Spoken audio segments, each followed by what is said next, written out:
no matter what is going on in your physicality, you can actually choose to sit in that discomfort, to sit and be aware of it, honour it, and move through it. There are options, and I wish I could tell you that since then I have been doing that left, right and centre ever since. That would be a lie. That would be an absolute lie. What we're going to be talking about today is embodied confidence, is about being able to hold space for these sensations of awkwardness, because it's all part of being human. So for those of you who haven't met me, my name is Christina Lord. I'm a speaker, a coach and a facilitator. I facilitate workshops and breathwork specifically. So I work with high performing professionals who are super capable on the outside, but often I speak to people who feel kind of dysregulated on the inside. We can all feel this. We all feel sometimes like the professional mask, like, yes, I've got it all together, watch me go. But that's not always true, because we're juggling a lot of plates, right? So my work focuses on stress and mindset mastery, embodied confidence, we're going to talk about today, and burnout prevention, all using nervous system tools. So by nervous system tools, I'm talking about stuff in your body as well as your mind, the whole shebang. Okay, so there are some myths on confidence. First myth, confidence is all about mindset. I'm going to challenge that. It's not all about mindset. Part of it is. Part of it isn't. Confidence means always being calm. Yes, I'm also calling BS on that. Not true. Have you ever met someone who's always calm? And who's alive? No. Confident people don't feel stress. Now, what other confidence myths can you think of? Confident people are always right. Oh yeah, that's a good one. Yeah, exactly. Yeah. Confident people always have the knowledge and really well read or really experienced. Yeah, because they're putting it out. They're kind of maybe the louder people or the more extroverted people. Yeah, absolutely. No, that's very, very true. Thank you for sharing. So, like I say, this is going to be a bit different because I want you to consider that stress, when we experience it, is psychological. It's the way that we think about our experience. But the thing is, our reaction to it, as we've already touched on, is biological. Why is that important? Here you ask. Well, we might see stress on the inside, and sometimes we might be able to shut that stuff down, and sometimes it just flows out of us. But being able to understand this physiology piece is really, really key. Did you know it takes 0.2 seconds for your body to send a stress response from your body to your brain? 0.2 seconds. That's pretty fast. And it's happening through this lovely nerve, the vagus nerve, which comes from the Latin vagabond, to wander. And it's called the vagus nerve because it wanders through the whole body, from the base of your brainstem all the way through all of your major organs in your body. Why is that important? What's that got to do with confidence, Christina? Well, I'll tell you why.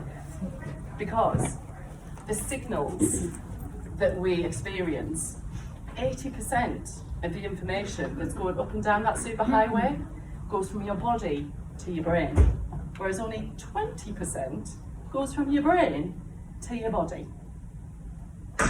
I mean, I gasped when I found that out because I was like, really?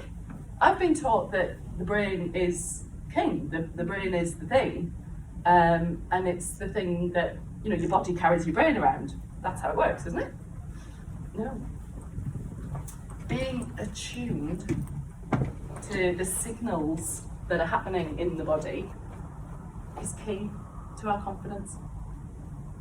So what I see with a lot of people I work with, we are the least confident when we are cut off from all these signals, when we're just trapped in our head, having a little conversation with our stinking thinking. Anybody? Maybe? But actually we can, through some of the tools I'm going to share today, be able to come out of that headless way of being into a fully embodied way of being, where we can tune into the signals and actually work with them, not against them. Being overstimulated doesn't have to be a thing. We are under-resourced because we've lost touch with some of these ancient practices that they've been practicing years ago. My work within breathwork, I'm learning things that the Sufis did thousands of years ago, that yogis did thousands and thousands of years ago. This is early stuff that science is now proving works on our physiology. So we need to get back to that. So if you take nothing else away from me today, I want you to remember this. A confident mind is rooted in a regulated body. We're going to talk about what regulated body means, because it's not something we often talk about. So I've been developing this for, if I'm really honest, probably about 5 years. I've been my own guinea pig, but I call it the agile stress method.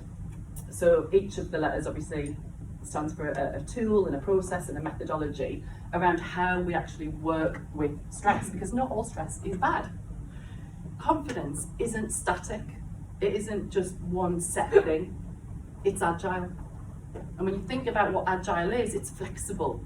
It adapts, it shifts and changes, and it lives in our ability to shift gears with greater awareness, greater intentionality, and that attunement piece. When you're driving your car, would you drive on the A19 or A1 in first gear? No. Your engine would be screaming at you. And similarly, if you reverse park at one of the local car parks, would you do it in fifth gear? That's not going to work. So why do we not tune into our own gears? Because we have got some gears that we could work with. And all of this is a trainable skill. It's just something that we've forgotten or that we're too busy to prioritise. So obviously today I've only got a short amount of time, so I can't take you through the whole model.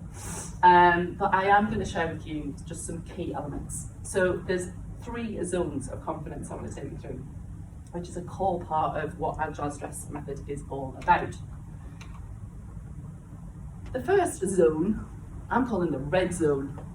And this is where we are hyper aroused. This is where your hair's on fire. Not always. But the red zone, it's not a bad zone. None of this is good or bad. This is where energetically we're activated. Yeah? So this is where we take action. We speak up, we get things done. Yeah? So we're very kind of forward motion, very activating energy. Then we've got the balanced zone, which is the green zone, which we're calling the window of presence. And this is where we are present, connected, and responsive. So reactive, responsive. And then the third zone is the blue zone. And this is where we recover, we reflect, we recalibrate. Now I'm going to dive into these a little bit deeper. So the activated zone is your red system, it's mobilized. So when you're mobilized, you're like, yeah, something pisses you off, you're mobilized. Yeah, or you want to get in front of somebody in a queue, you're mobilized. Your heart rate increases, your breath shortens, your attention narrows. These are all physiological effects of being in this zone. And when we visit red briefly, brilliant, get to do the thing, right? But if we stay in it too long, confidence starts to constrict and stress increases. And that's where we can get into this realm of confidence, where we start to over-explain. I don't know what that is. I'll do that. Interrupt. We become defensive.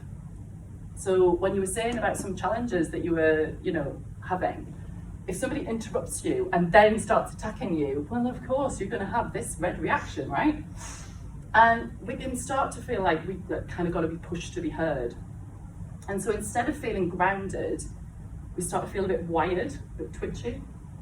And instead of being persuasive, we start to become reactive. So this is where like we've got to win, I've got to beat you kind of can come in.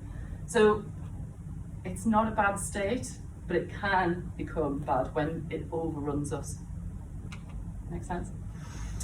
We are going to come up with some scenarios to work through, you'll be pleased to know. Not all theory.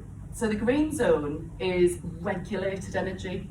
So if you think about it in terms of a window, an open window, when we are balanced, feeling alert but not rushed, calm but not collapsed, we can feel the feet on the floor, we're aware of our surroundings, we're engaged in what's happening.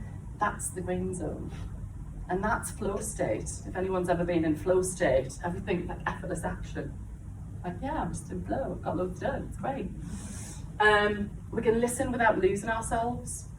We can speak without kind of bracing or like, you can speak more freely, you're more relaxed in your body, you respond rather than react.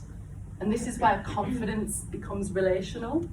So you're comfortable in yourself and you want to respond to other people, but even if somebody challenges you when you're in this state, you're like, interesting, let's hear your point. Yeah, let's talk. We're not defensive when we're in this state. And then the calm blue zone is the down-regulating energy. So this is where everything slows down and your body pulls inward and your motivation drops. It's natural. When we rest in the blue zone intentionally, it's healthy, it's a good thing. But when we stay here too long, this is when we can start to fade and that flow turns into freeze. So this is where we maybe go into avoidance or stay quiet. We might put things off and you might physically shrink. I've been in situations where I've physically felt myself shrinking, like just swallow me up, ground, please. That is your body telling you something, it's sending you signals. And it often does feel like relief. Avoidance feels like relief. I call it dancing around the void, avoidance. Tough crowd. Yeah, so it's a relief in the moment, but actually it only builds to further anxiety down the road. And so it is about understanding what zone you're in and what gear you're in, so it's most conducive to your situation. So if we're experiencing problems with our confidence in certain areas, I want you to think about your problem isn't your state. Your problem isn't that you're in, any of those blue, green, or red zones. The problem happens when you get stuck in one of them. And the solution is agility.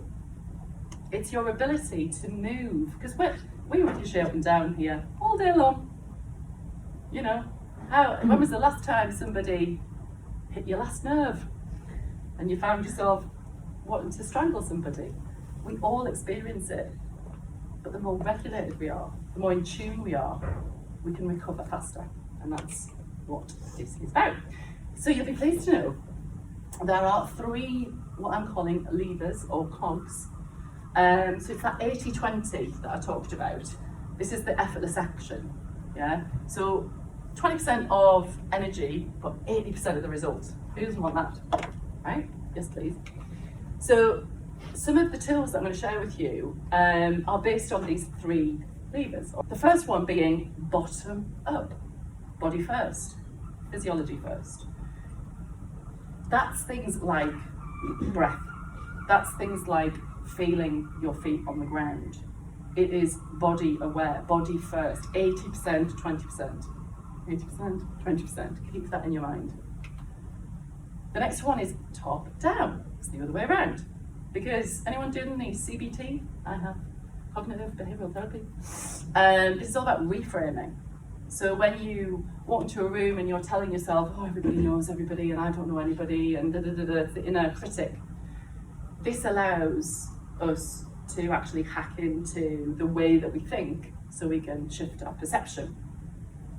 Ironically, we can access more of your CBT, more of the way that you think, when you're regulated in your body. Have you ever tried, or has anyone ever told you, when you're up a height, to calm down? Anyone? That works for anyone? Oh, you tell yourself, calm down, calm down, calm down. No, it doesn't work. Because the language of your physiology isn't thought. Your breath is the remote control to your central nervous system. What? Yeah. You can change your state with the way that you breathe. I actually help people get high on their own supply. I'm not kidding you. But I also help people rest and get into deep states of relaxation. Because, well, that's a whole other talk, don't let me go off track. The third lever is contextual and environmental. What do I mean by that? I mean that we take signals from our outer environment.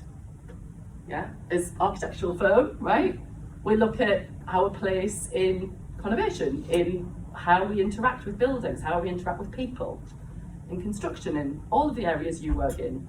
This is your environment, how you interact with your environment. How do you design that environment for other people? But this is all about the outside in.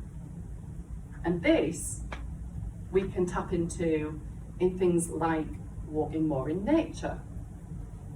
Has anyone ever gone for a walk in some countryside and come back and just thought, God, I feel so zen?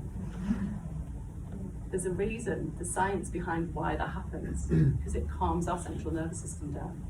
And if we're not doing any of that, when we talked about your walking, get on it. Walking is just, again, breathing and walking, two massively underrated things that are hugely good for you. So, in summary, these are a set of integrated, science-backed tools that can shift your state from the story that you're telling yourself. Because we're all great storytellers. Now, let's put it all into practice, shall we? Scenario 1. You keep putting off a conversation that you need to have.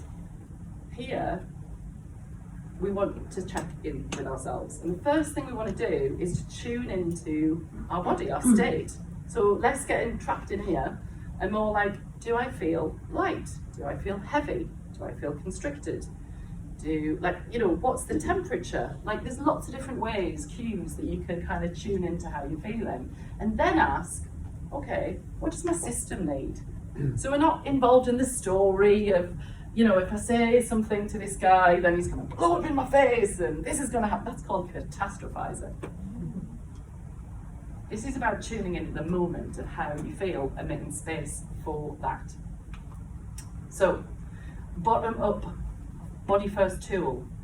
I'm going to teach you one of my favourite breathwork exercises, and it takes seconds to do, and it's super great at just resetting your central nervous system. So, it's called the parasympathetic sigh. Anyone ever done it? Oh, right, we're going to practice it. So basically, I'm going to demo it, and then we're going to do it, okay? So the parasympathetic sigh is based around the neuroscience and the physiology that when we inhale, our heart rate quickens, and when we exhale, our heart rate slows down. I know, mind-blowing. But the faster we inhale, we can pump the activation key, and the slower we exhale, we can slow, that'll be the brake, we slow it down, so accelerate. So by doing that, we can actually come into homeostasis. Makes sense, right? So, the parasympathetic side, we're breathing in through our nose, up to the top, but then we take in 2 extra sips to kind of really take it, and then we just let it all out. I will demonstrate.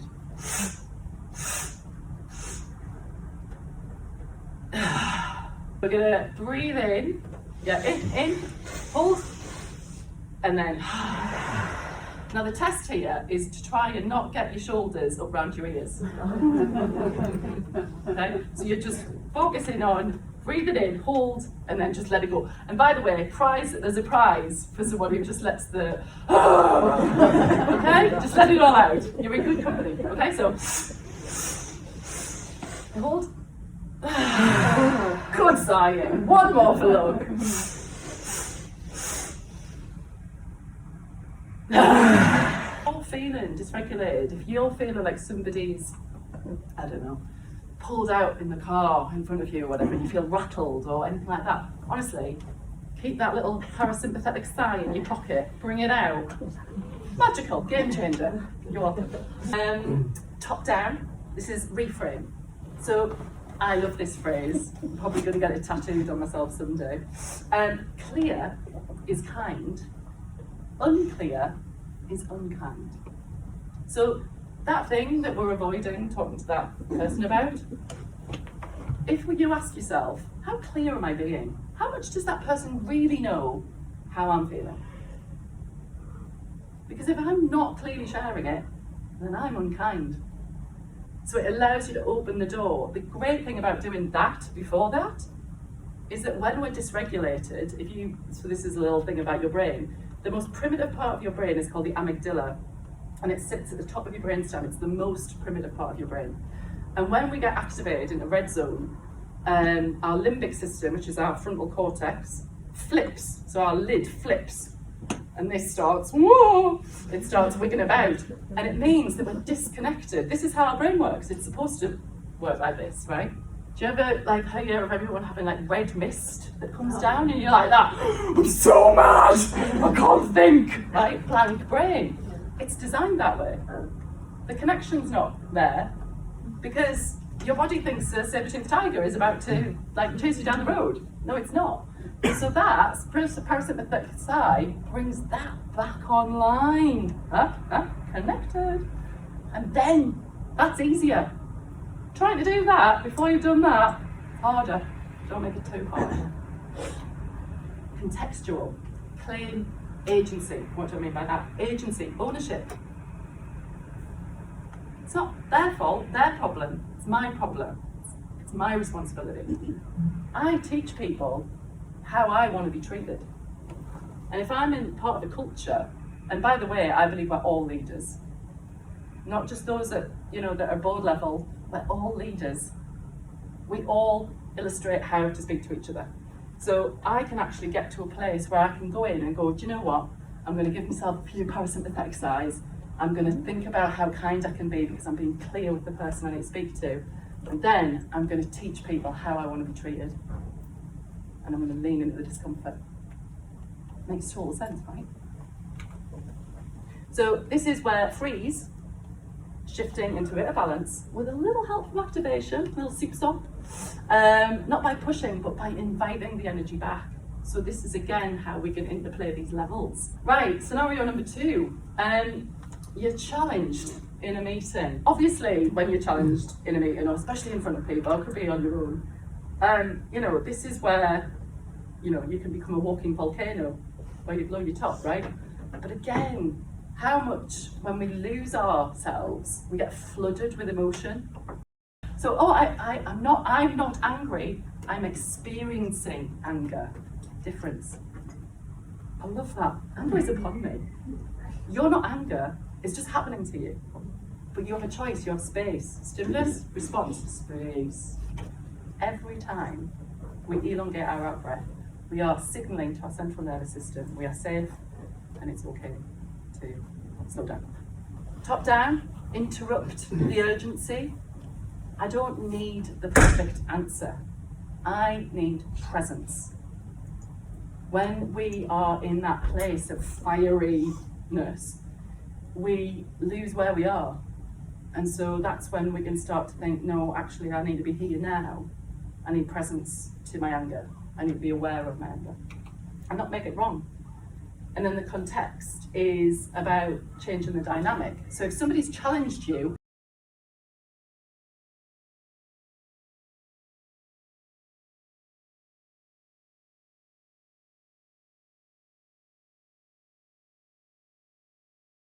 you buy yourself time just by breathing, take a pause. And my favourite thing to do here is ask a clarifying question. Right? So someone's like, blah, blah, blah, or whatever, and go, can I just clarify what you're asking? Puts it back on them. No defensiveness. Yeah? Calms everything down. You're regulating with that person because you're asking them to be clarified. If they're attacking you, chances are they're in the red zone and they're throwing fiery balls at you.